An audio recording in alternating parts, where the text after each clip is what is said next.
Oke, assalamualaikum warahmatullahi wabarakatuh, teman-teman semuanya. Pada kesempatan kali ini di bab 5 saya akan menjelaskan tentang pewarisan melalui video ini.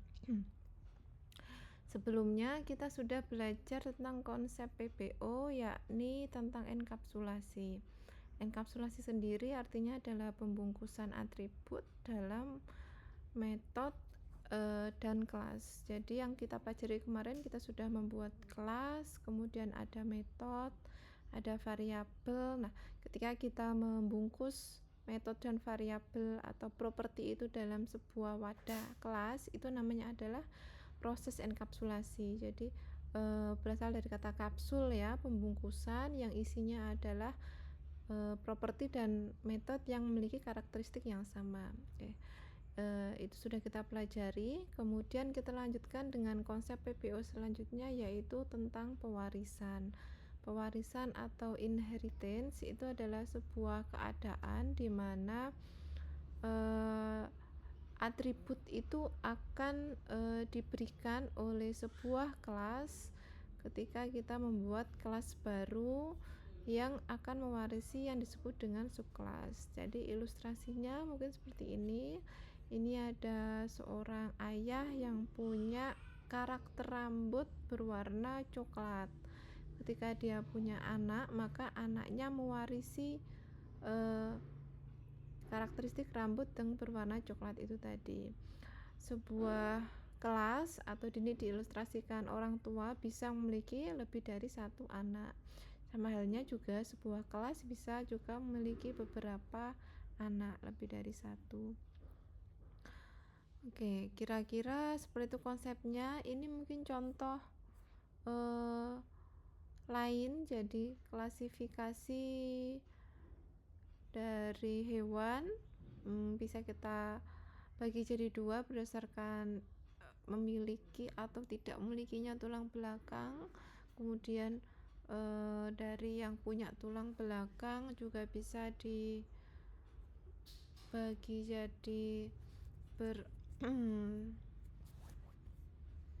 berdarah dingin dan berdarah panas gitu ya. Kemudian bisa dibagi lagi mamalia, ikan, burung, ikan, reptil, dan seperti itu. Nah, kira-kira kalau saya ambil contoh misalnya beruang itu adalah bagian dari vertebrata, maka beruang ini akan memiliki semua karakteristik vertebrata. Maka beruang ini adalah turunan dari kelas vertebrata. Begitu juga dengan misalnya ikan itu adalah turunan dari vertebrata. Akan tetapi ikan dan beruang itu tidak bisa disamakan seperti itu.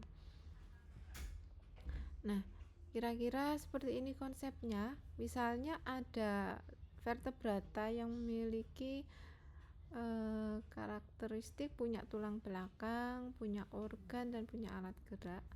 Kemudian ada harimau yang merupakan salah satu vertebrata. Ternyata dia punya properti tambahan atau atribut tambahan, yaitu kaki, gigi taring, dan telinga.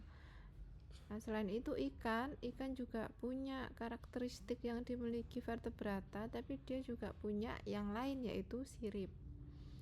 Nah, seperti ini kita bisa singkat dengan dimana yang memiliki properti mirip dengan vertebrata atau punya vertebrata, maka kita ganti dengan kelas vertebrata. Sama seperti ikan, ini kita bisa ganti dengan vertebrata seperti itu. Jadi kalau saya gambarkan dalam sebuah diagram, maka kelas harimau ini adalah mewarisi dari kelas vertebrata seperti itu. Selanjutnya dari pewarisan dalam Python, di sini akan ada sebuah kelas. Misalnya saya definisikan sebuah kelas hewan, sementara kelasnya mati. Kemudian ada kelas invertebrata yang mewarisi properti dan metodenya hewan, maka kita cukup menuliskan nama kelasnya di sini. Nah, dengan seperti ini kita sudah tahu bahwa invertebrata ini adalah kelas anak dari kelas induk hewan.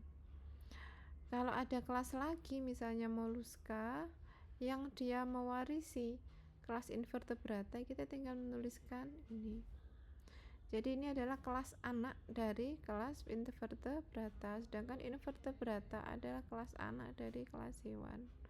Nah, apakah kelas moluska ini anak dari hewan? Ya, secara otomatis ya, kalau moluska itu anak dari invertebrata dan invertebrata anak dari hewan, maka moluska adalah kelas anak dari hewan.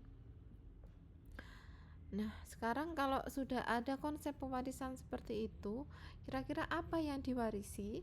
Kalau tadi orang tua ke anaknya itu mungkin karakteristik rambutnya, warna, model jenis rambut gitu ya.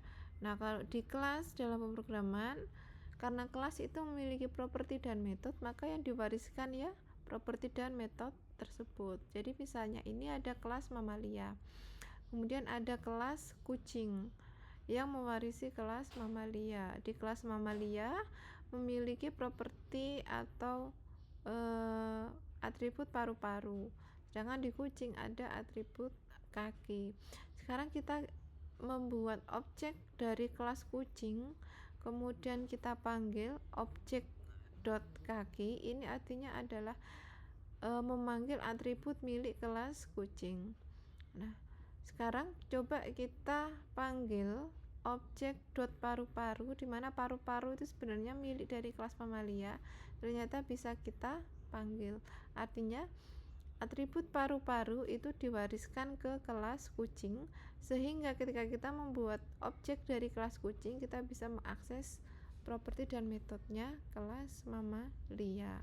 Kira-kira seperti itu. Untuk diagram kelasnya kita bisa menggambar seperti ini. Tanda panah ke atas ini artinya adalah kelas yang di bawahnya mewarisi kelas yang di atasnya. Misalnya ini ada kelas duck, kemudian dia merujuk ke animal, berarti semua properti dan metode di animal bisa dipanggil di kelas duck, seperti itu. Hanya dengan menuliskan nanti duck buka tutup kurung animal seperti itu, artinya duck sudah mewarisi semua yang ada di animal. Sekarang kita menuju ke pemrogramannya.